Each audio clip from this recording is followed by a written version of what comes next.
وَإِذِ اعْتَزَلْتُمُوهُمْ وَمَا يَعْبُدُونَ إِلَّا اللَّهَ فَأْوُوا إِلَى الْكَهْفِ يَنشُرْ لَكُمْ رَبُّكُمْ مِنْ رَحْمَتِهِ وَيُهَيِّئْ لَكُمْ مِنْ أَمْرِكُمْ مِرْفَقًا.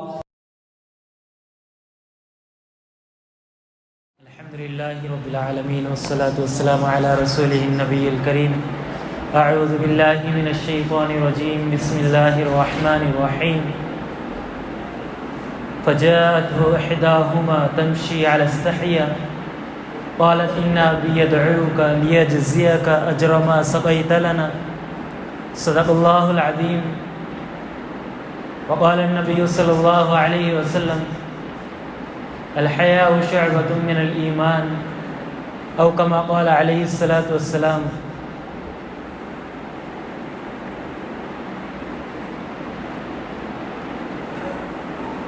اللہ تعالیٰ نے انسانوں میں جو اوصاف پیدا کیے ہیں، جتنے اوصاف انسانوں کو دیے ہیں، ان سب میں ایک صفت ایسی ہے کہ جس کے ذریعے انسان اور جانوروں میں فرق کیا جا سکتا ہے. وہ صفت ہے حیا. حیا ایک ایسا وصف ہے جو انسانوں میں اور جانوروں میں فرق کرتا ہے. حیا انسانوں میں ہوتی ہے، جانوروں میں نہیں ہوتی ہے. اگر انسان حیا نہیں کرتا ہے تو انسان انسانیت سے ہٹ کر حیوانیت میں چلا جاتا ہے.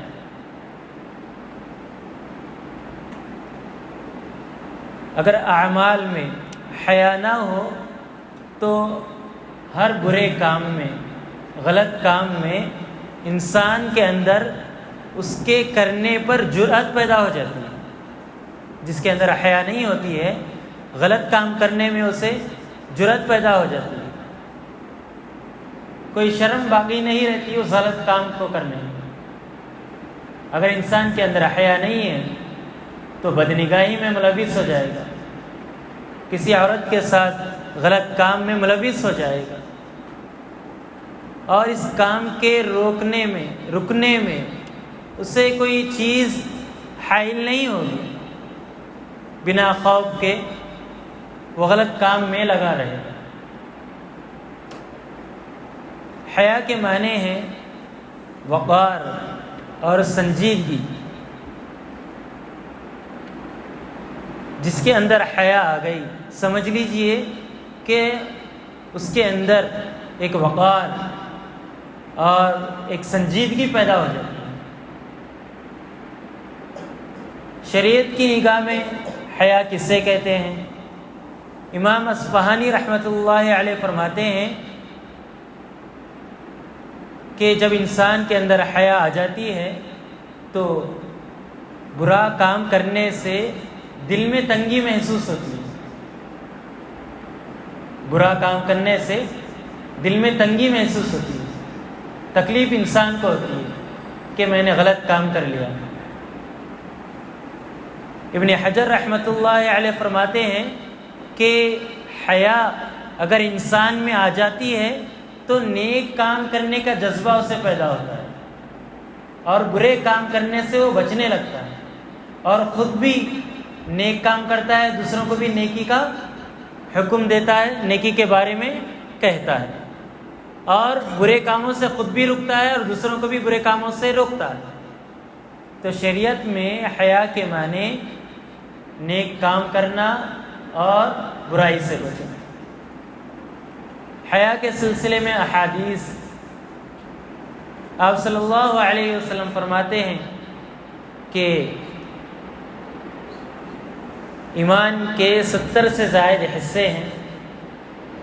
سب سے افضل لا الہ الا اللہ کا اقرار کرنا ہے، اور سب سے ادنا تکلیف دہ چیز کو ہٹانا ہے. اور فرمایا کہ حیا ایمان کا ایک حصہ ہے. حیا ایمان کا ایک حصہ ہے. دوسری حدیث میں فرمایا ہے کہ حیا تمام تر خیر ہے، حیا تمام تر خیر ہے۔ تیسری حدیث ہے کہ تمام انبیاء کی باتوں کا خلاصہ، آپ صلی اللہ علیہ وسلم نے فرمایا کہ تمام انبیاء کی باتوں کا خلاصہ یہ ہے کہ جب تم حیا نہ کرو تو جو چاہے کرو، جب تم حیا نہ کرو تو جو چاہے کرو۔ ایک حدیث میں ہے 4 چیزیں انبیاء علیہ السلام کی سنت ہے، 4 چیزیں انبیاء علیہ السلام کی سنت ہے۔ نمبر 1 ہے مسواک کرنا، نمبر 2 ہے عطر لگانا، نمبر 3 ہے نکاح کرنا، نمبر 4 ہے حیا کرنا۔ اسی لیے جو آیت پڑھی گئی تھی فجاءت احداہما تمشی علی استحیاء، یہ موسیٰ علیہ السلام کا واقعہ ہے۔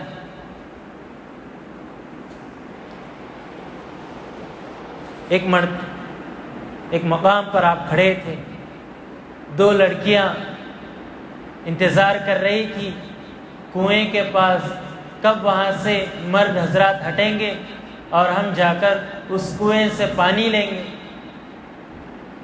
موسیٰ علیہ السلام نے سارا واقعہ دیکھا، دیکھ کر جا کر ان کے لیے پانی لے آئے۔ جب وہ 2 لڑکیاں اپنے والد محترم حضرت شعیب علیہ السلام کے پاس جاتی ہیں، شعیب علیہ السلام نے پوچھا کہ اتنا جلدی کیسے آ گئی؟ تو سارا واقعہ بتایا، بتانے کے بعد کہا کہ جاؤ اس لڑکے کو میرے پاس لے کر آؤ۔ ایک لڑکی موسیٰ علیہ السلام کے پاس حیا کرتے ہوئے، شرماتے ہوئے جاتی ہے اور اسی کیفیت میں کہتی ہے کہ والد محترم بلا رہے ہیں۔ تو موسیٰ علیہ السلام کہتے ہیں کہ میں آگے چلتا رہتا ہوں، آپ پیچھے سے مجھے راستہ بتاتے رہنا۔ یہاں پر شعیب علیہ السلام کی لڑکی کی حیا کو بھی بتلایا گیا اور موسیٰ علیہ السلام کی حیا کو بھی بتلایا گیا۔ قرآن کی ہر آیت ہمارے لیے ایک راہ عمل ہے۔ کوئی ایسی آیت نہیں ہے کہ جسے ہم کہہ سکیں کہ یہ آیت ایسے ہی آ گئی۔ ہر آیت، ہر لفظ ہمارے لیے ایک بہترین نمونہ ہے۔ اس پر ہم غور کرتے چلے جائیں گے تو ہمارے لیے ایک بہترین زندگی بنتے چلے جائے گی۔ ہر آیت ہمارے اندر سماتے جائیں گے تو ایک بہترین نمونہ ہم بنتے جائیں گے، ایک بہترین زندگی، سکون والی زندگی، اطمینان والی زندگی ہماری بنتی چلے جائے گی۔ تو اس آیت سے ہمیں حیا کا سبق ملتا ہے کہ موسیٰ علیہ السلام نے کیسی حیا کی اور اس لڑکی نے کیسے حیا کی۔ خود آگے چلتے رہے، وہ لڑکی پیچھے چلتی رہی اور راستہ بدلاتی رہی۔ ایک حدیث میں آپ صلی اللہ علیہ وسلم نے فرمایا حیا اور ایمان کو یکجا کیا گیا ہے۔ حیا ہے تو ایمان ہے، ایمان ہے تو حیا ہے۔ اگر حیا نہیں ہے تو ایمان نہیں ہے، اگر ایمان نہیں ہے تو حیا نہیں ہے۔ دونوں کو یکجا کر دیا گیا۔ ایمان ہے تو حیا ہے، حیا ہے تو ایمان ہے۔ ایمان نہیں ہے تو حیا نہیں ہے، حیا نہیں ہے تو ایمان نہیں ہے۔ حیا کی 3 قسمیں بتائی گئی ہیں۔ نمبر 1 ہے اللہ سے حیا کرنا ہے، اس کے بتائے ہوئے اعمال پر چلنا ہے۔ نمبر 2 ہے انسانوں سے حیا کرنا، کہ انسان کو کسی بھی طرح تکلیف نہ دے، کسی بھی عمل سے تکلیف نہ دے، اپنے کردار سے ہو، کسی بھی طریقے سے ہو، انسان کو تکلیف نہ دے، نہ نظروں کے ذریعے، نہ آنکھوں کے ذریعے، نہ کانوں کے ذریعے، نہ دل کے ذریعے، نہ کسی چیز کے ذریعے انسان کو تکلیف نہ دی جائے۔ نمبر 3 ہے اپنی ذات سے حیا کرنا، نگاہوں کی حفاظت کرنا۔ دل کی حفاظت کریں۔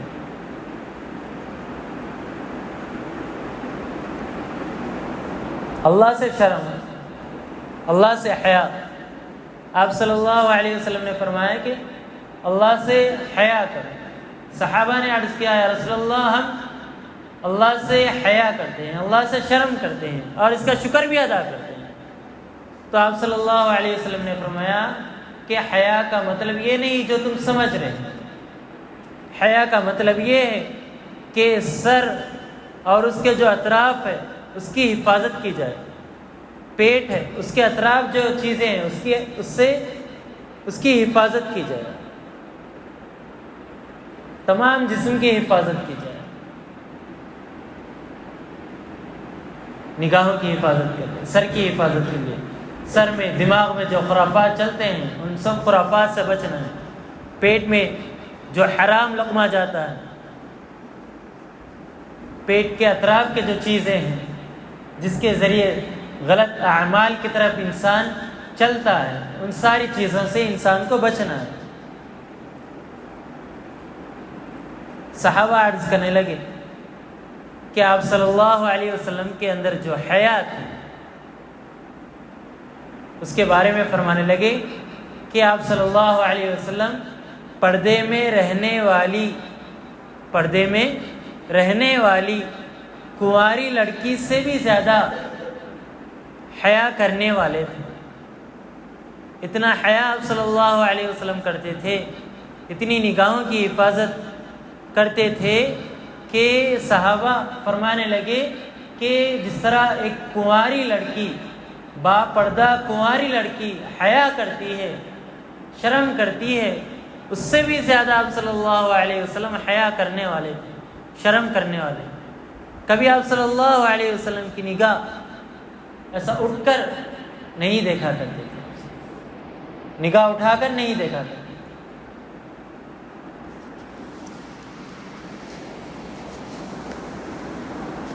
یہ آپ صلی اللہ علیہ وسلم۔ عثمان رضی اللہ تعالیٰ عنہ کی حیا معروف و مشہور ہے، سب سے زیادہ معزز شخص حیا کرنے کے سلسلے میں۔ آپ صلی اللہ علیہ وسلم نے فرمایا کہ سب سے زیادہ حیا کرنے والے اور سب سے باعزت شخصیت۔ ایک مرتبہ آپ صلی اللہ علیہ وسلم حجرے میں، کمرے میں تھے، پنڈلی سے آپ کی چادر مبارک ہٹی ہوئی تھی، پنڈلی پر چادر نہیں تھی۔ ابو بکر صدیق رضی اللہ تعالیٰ عنہ آئے، اجازت لیے، اندر داخل ہو گئے۔ اس کے بعد عمر رضی اللہ تعالیٰ عنہ آئے، آپ نے بھی اجازت طلب کی اور کمرے میں داخل ہو گئے۔ آپ صلی اللہ علیہ وسلم اسی کیفیت میں تھے، پنڈلی پر آپ نے چادر نہیں ڈالی۔ جیسے ہی عثمان غنی رضی اللہ تعالیٰ عنہ نے اجازت طلب کی تو آپ صلی اللہ علیہ وسلم اٹھ کر بیٹھ گئے اور اپنی پنڈلی مبارک پر چادر ڈال لی۔ یہ کیفیت پوچھی گئی تو آپ صلی اللہ علیہ وسلم نے کہا کہ کیا میں عثمان سے حیا نہ کروں؟ عثمان سے تو فرشتے بھی حیا کرتے ہیں، جس سے فرشتے حیا کرتے ہیں، کیا میں اس سے حیا نہ کروں؟ جب بھی آپ عثمان غنی رضی اللہ تعالیٰ عنہ غسل فرماتے تو چادر کے ساتھ غسل فرماتے، چادر پہن کر، لنگی پہن کر، سمجھ لیجیے کہ سطر نظر نہ آئے۔ عطا بن رباح رحمۃ اللہ علیہ فرماتے ہیں کہ مجھ سے عبداللہ بن عباس رضی اللہ تعالیٰ عنہ نے فرمایا کہ میں تجھے جنت کی خاتون نہ بتلاؤں؟ کیا میں تجھے جنت کی خاتون نہ بتلاؤں؟ تو عبداللہ بن رباح رضی اللہ تعالیٰ عنہ، عطا بن رباح رحمۃ اللہ علیہ فرمانے لگے ہاں ضرور بتلائیں۔ کہ دیکھو وہ خاتون ایک مرتبہ آپ صلی اللہ علیہ وسلم کے پاس آئی اور اپنے مرض کی شکایت کرنے لگی کہ مجھے مرگی کی بیماری ہے، جب بھی مرگی آتی ہے میں بے ہوش ہو کر گر جاتی ہوں اور میرا کپڑا سطر سے ہٹ جاتا ہے۔ تو میرے لیے دعا فرما دینا کہ بیماری ختم ہو جائے۔ تو آپ صلی اللہ علیہ وسلم نے فرمایا کہ ایک بات تو ہے کہ میں تو دعا کر دوں گا مرگی کی بیماری ہٹ جائے گی، ختم ہو جائے گی۔ دوسری بات یہ ہے کہ اگر تو صبر کر لے گی، اگر تو صبر کر لے گی تو جنتی ہو جائے گی۔ تو اس خاتون نے کہا کہ میں صبر کر لوں گی، لیکن میرے لیے دعا کر دینا کہ جب مرگی کی بیماری آئے گی، اس مرض میں مبتلا ہو جاؤں گی، تو سطر سے پردہ نہ ہٹ، سطر سے کپڑا نہ ہٹ، یہ دعا کر دی۔ آپ صلی اللہ علیہ وسلم نے اس خاتون کے لیے دعا فرمائی کہ اللہ جب بھی اس پر کوئی ایسی حالت طاری ہو جائے تو اس پر سے پردہ نہ ہٹانا، اس کے سطر سے کپڑا نہ ہٹانا۔ ابو داؤد کی روایت ہے، ایک صحابیہ رضی اللہ تعالی عنہ کے لڑکے کا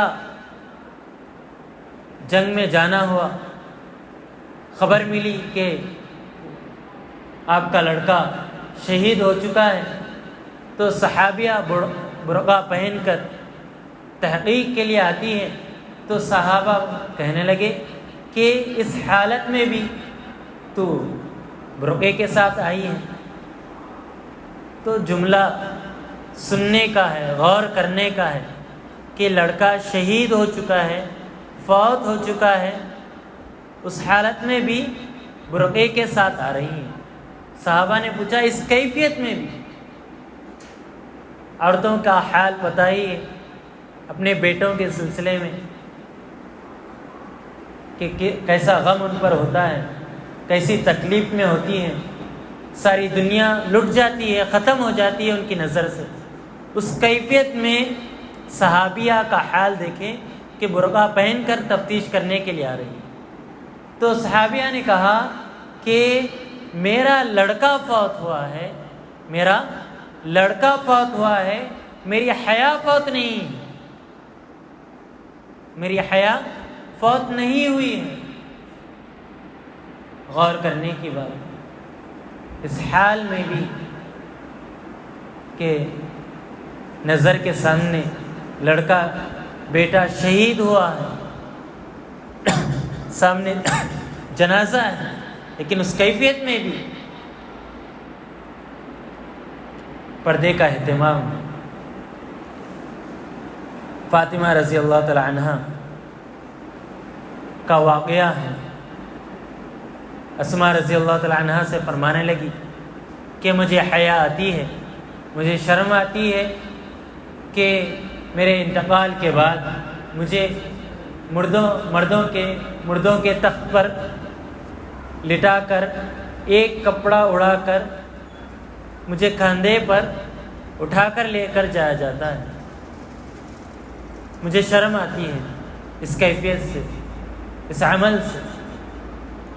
تو اسماء رضی اللہ تعالی عنہ نے کہا کہ میں نے حبشہ میں دیکھا کہ کھجور کی ٹہنیوں کو کمان کی طرح ایک شکل بنائی جاتی ہے، گول شکل بنائی جاتی ہے ٹہنیوں سے، اور اس پر کپڑا ڈال دیا جاتا ہے۔ تو فاطمہ رضی اللہ تعالی عنہ نے کہا کہ یہ طریقہ بہت بہترین ہے، میرا انتقال ہو جائے تو اسی طرح کمان گول بنا دینا اس تخت پر اور اس پر کپڑا ڈال دینا۔ جب انتقال ہوا تو ایسے ہی کیا گیا، دلہن کی طرح مکمل اس تخت کو بنا دیا گیا کہ فاطمہ رضی اللہ تعالی عنہ کو تخت پر لٹا دیا گیا، اس پر کھجور کی ٹہنیوں سے ایک کمان کی طرح ایک گول بنایا گیا، اس پر کپڑا ڈالا گیا۔ پھر اس کے بعد جب قبر بھی لٹایا گیا تو قبر پر بھی ایک کپڑا ڈالا گیا۔ ساری زندگی باحیا رہی ہے، مرتے وقت بھی یہ کیفیت۔ غم یہ تھا کہ میرا جسم کا کوئی حصہ، کیفیت، کوئی عضو کی بناوٹ بھی ظاہر نہ ہو جائے، جسم کے کسی حصے کی بناوٹ بھی ظاہر نہ ہو جائے۔ مرنے کے حالت میں بھی یہ حال تھا فاطمہ رضی اللہ تعالیٰ عنہ. جب یہ کیفیت، یہ حالات جب ذہن پر طاری رہتے ہیں، سنت پر چلنے کی فکر رہتی ہے، دین پر چلنے کی فکر رہتی ہے، تو اللہ تعالیٰ اسباب بنا دیتے ہیں کہ مجھے حیا کرنا ہے، تو اللہ تعالیٰ اسباب بنا دیتے ہیں. یوسف علیہ السلام کا واقعہ ہے، مجھے اس عورت سے بچنا ہے، سامنے کوئی بھاگنے کا راستہ نظر نہیں آ رہا ہے، کوئی شکل نظر نہیں آ رہی ہے، لیکن پختہ ارادہ ہے کہ اس خاتون سے بچنا ہے. اس خاتون سے بھاگ رہے ہیں، سامنے دروازے بند ہیں. اللہ تعالیٰ نے ان اسباب کو ختم کیا، دروازے کھول دیا، اس دروازوں سے وہ باہر نکل گئے. جب جذبات ہوتے ہیں، فکریں ہوتی ہیں کہ ہمیں دین پر چلنا ہے، تو اللہ تعالیٰ راستے بناتے چلے جاتے ہیں. ابراہیم علیہ السلام کو آگ میں ڈالا جا رہا ہے، فکر کیا تھی، نیت کیا تھی کہ مجھے رب کو پہچاننا ہے، مجھے رب کو تلاش کرنا ہے.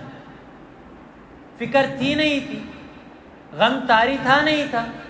اس غم کو جب طاری کر لیا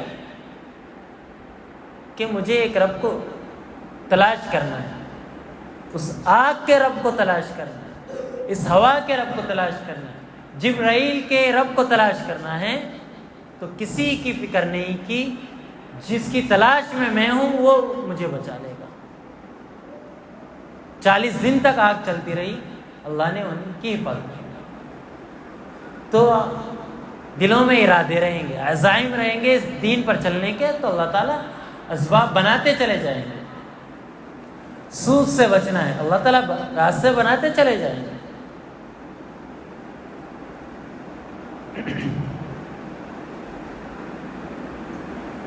بے حیائی کے اسباب کیا ہیں؟ پہلی وجہ فیشن پرستی، دیکھا دیکھی، غیر کیا کر رہے ہیں ان کے طریقے کو اگر ہم اختیار کر لیں گے تو ہمارا اسٹیٹس بھی بڑھ جائے گا، ہمارا وقار بھی بڑھ جائے گا. وہ جیسے لباس پہن رہے ہیں، اگر ہم ویسے ہی لباس پہنیں گے تو ہمارا اسٹیٹس بڑھ جائے گا. فیشن پرستی، دیکھا دیکھی.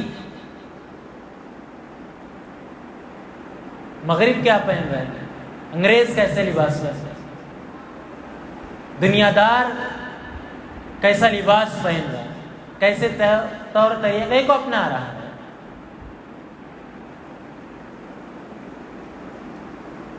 حدیث میں ہے کہ آپ صلی اللہ علیہ وسلم نے فرمایا، کپڑا پہننے کے باوجود عورتیں ننگی ہوں. کپڑا پہننے کے باوجود بھی عورتیں ننگی رہیں. مفسرین، محدثین اس کے 3 نکات بیان کرتے ہیں. پہلا ہے لباس جو کپڑا رہے گا وہ ناقص رہے گا، چھوٹا لباس پہنیں گے جس کے ذریعے جسم کے اعضاء نظر آئیں گے. نمبر 2 ہے ایسا لباس پہنیں گے جو باریک کپڑا ہو، جس کے ذریعے جسم کے اعضاء ظاہر ہو جائیں گے. نمبر 3 ہے تنگ لباس ایسا تنگ پہنیں گے کہ جسم کی بناوٹ ظاہر ہو جائے گی.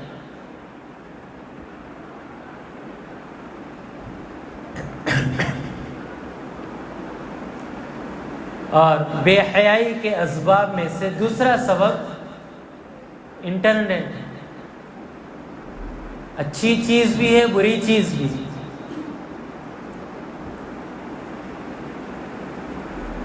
دشمن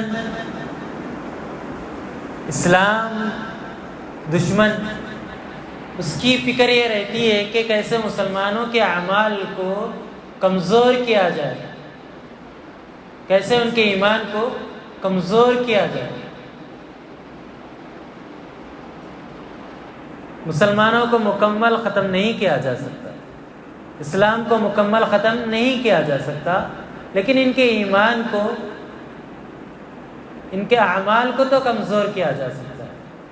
تو اسی فکر میں وہ لوگ انٹرنیٹ کے ذریعے، ٹی وی کے ذریعے، فونز کے ذریعے ایسے ایسے تصاویر سامنے لے کر آتے ہیں، ایسی ایسی باتیں پیش کرتے ہیں کہ جس کے ذریعے انسان کے اعمال میں کمزوری آ جاتی ہے، انسان کے ایمان میں، مسلمانوں کے ایمان میں کمزوری آ جاتی ہے۔ کوئی بیان سن رہے ہیں، اچانک کوئی ایڈ آ گیا جس میں خاتون ہے، ایسے ہی کوئی ایسا گانا بجنا شروع ہو گیا جس کا دھن، جس کی میوزک کانوں میں پڑ گئی، تو آہستہ آہستہ یہ ساری چیزیں انسانوں میں داخل ہوتے چلی جا رہی ہیں، اس کی وجہ سے اعمال میں کمی آ گئی۔ پہلے جیسے ہی اذان ہوتی تھی، گھر کی خواتین دوپٹہ اپنے سروں پر ڈھانک لیتی، ٹی وی بند ہو جاتی، لیکن اب آہستہ آہستہ اعمال میں یہ کمی ہو گئی ہے کہ اذان ہو رہی ہے، گانے بج رہے ہیں، کوئی دوپٹہ وغیرہ کوئی اپنے سروں پر ڈھانکنے کے لیے تیار نہیں ہے، وہ تو ختم ہو چکا، ٹی وی بھی بند نہیں ہو رہا، اب تو لاؤڈ اسپیکرز میں چل رہی ہے بات۔ نمبر 3، حرام مال کا کھانا، حرام مال کا کھانا۔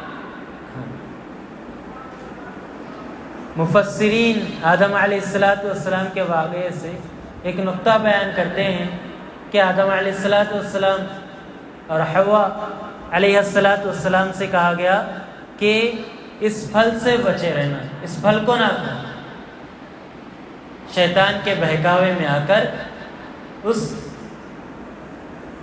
پھل کو کھا لیتے ہیں، جس کے ذریعے ان کے جسم سے کپڑا بھی اتار دیا گیا اور ان کو جنت سے بھی نکال دیا گیا اور جنت سے دنیا میں بھیج دیا گیا، اتار دیا گیا۔ جس لقمے سے روکا گیا، جسے حرام کہا گیا تھا، جس پھل کو حرام کہہ دیا گیا تھا، روکا گیا تھا، اس لقمے سے، اس پھل سے رکے نہیں، جس کا نتیجہ یہ ہوا کہ جنت سے جنتی لباس اتار دیا گیا، برہنہ ہو گئے، اس کے بعد جنت سے نکال دیا گیا، اس کے بعد جنت سے دنیا میں اتارا گیا۔ تو حرام لقمہ جب انبیاء پر یہ اثر ڈالتا ہے تو انسانوں پر سوچیے کتنا اثر ڈالے گا، کتنے منکرات انسان کرنے لگے گا۔ چوتھی وجہ بے پردگی ہے۔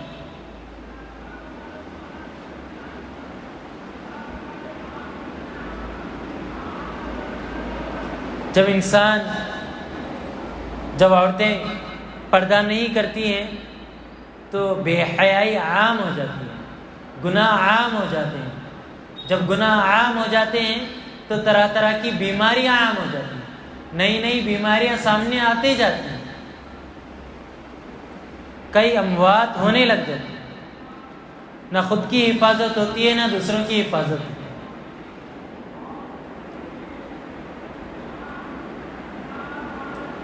گھروں میں جھگڑے، بستیوں میں جھگڑے، علاقوں میں جھگڑے پیدا ہو جاتے ہیں۔ بے پردگی سے گویا مردوں کے سامنے عورتوں کا آنا بکریوں کو بھوکے شیروں کے سامنے ڈالنا ہے، بکریوں کو بھوکے شیروں کے سامنے ڈالنا ہے۔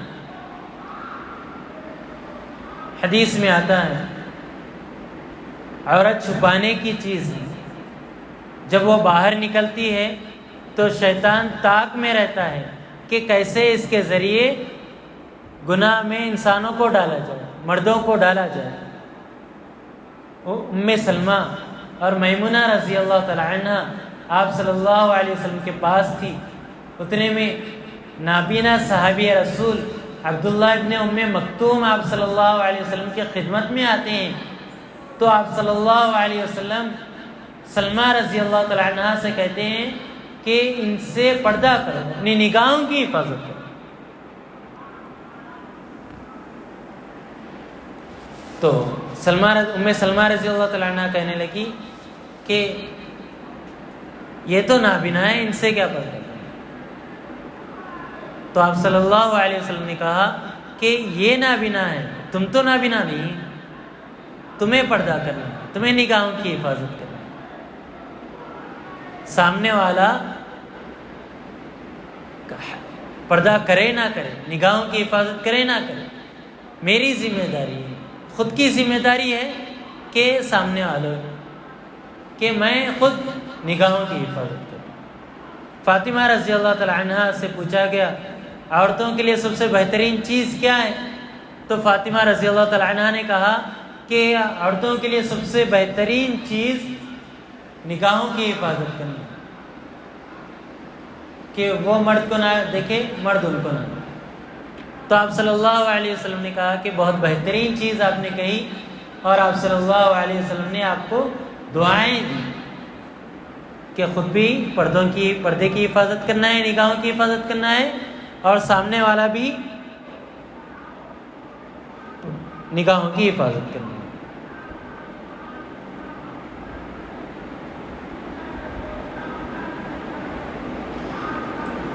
تیسری چیز ہے، پانچویں چیز ہے بد نظری۔ عبداللہ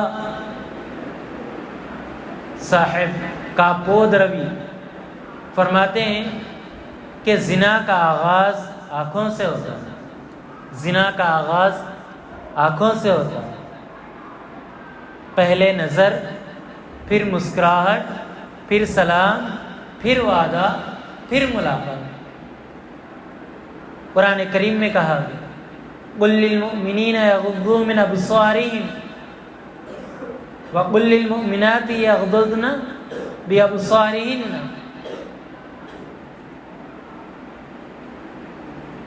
کہ مومنوں سے کہا گیا، مردوں سے بھی کہا گیا، عورتوں سے بھی کہا گیا کہ اپنی نگاہوں کی حفاظت کریں۔ آپ صلی اللہ علیہ وسلم نے فرمایا کہ آنکھیں بھی زنا کرتی ہیں، آنکھیں بھی زنا کرتی ہیں۔ آنکھوں کا زنا یہ ہے کہ بدنظری کرنا، نامحرم پر نگاہ ڈالنا۔ دوسری حدیث میں غلطی سے اچانک نگاہ پڑ جانا معاف ہے، لیکن دوسری نگاہ وہ معاف نہیں۔ پہلی نگاہ معاف ہے، اچانک جو پڑ جاتی ہے، لیکن دوسری نگاہ جو پڑتی ہے وہ غلط ارادوں سے پڑتی ہے،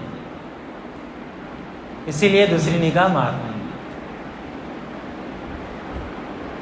داؤد علیہ السلام نے اپنے بیٹے سے کہا سانپ کے پیچھے چلے جانا لیکن کسی عورت کے پیچھے نہ جانا، سانپ کے پیچھے چلے جانا لیکن کسی عورت کے پیچھے نہ جانا۔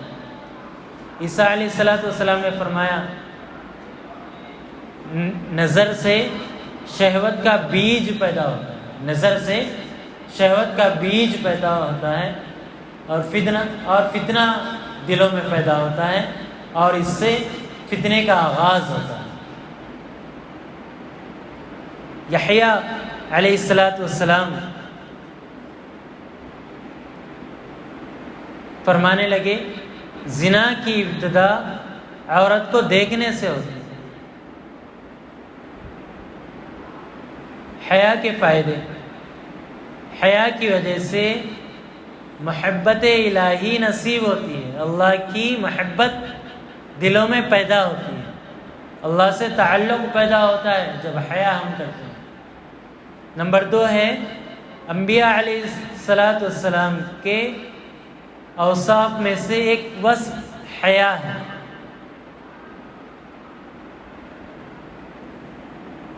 حیا ہر اطاعت اور ہر بلائی کی کنجی ہے۔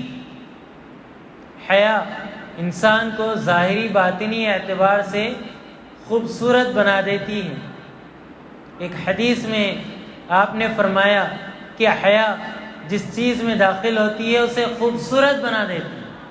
حیا جس چیز میں داخل ہوتی ہے اسے خوبصورت بنا دیتی ہے۔ امام قرطبی رحمۃ اللہ علیہ فرماتے ہیں کہ اہل حیا باوقار اور بااخلاق ہوتے ہیں، باوقار اور بااخلاق ہوتے ہیں۔ حیا گناہوں سے حفاظت کا ذریعہ ہے۔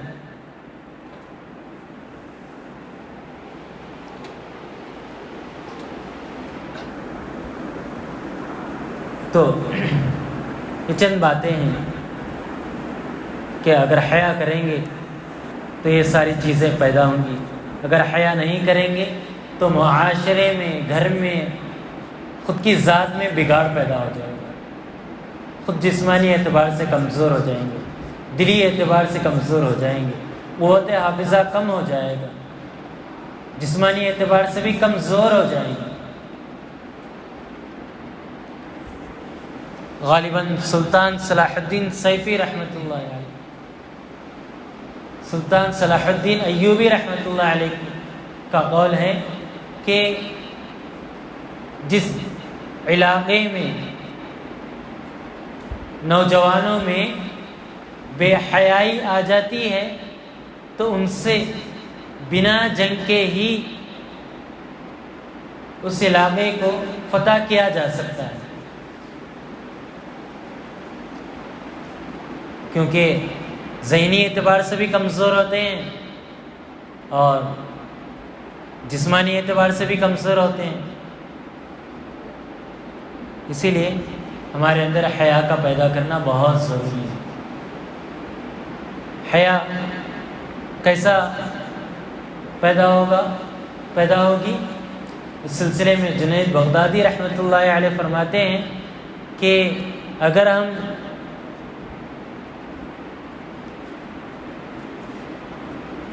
اپنی کوتاہیوں پر غور کریں گے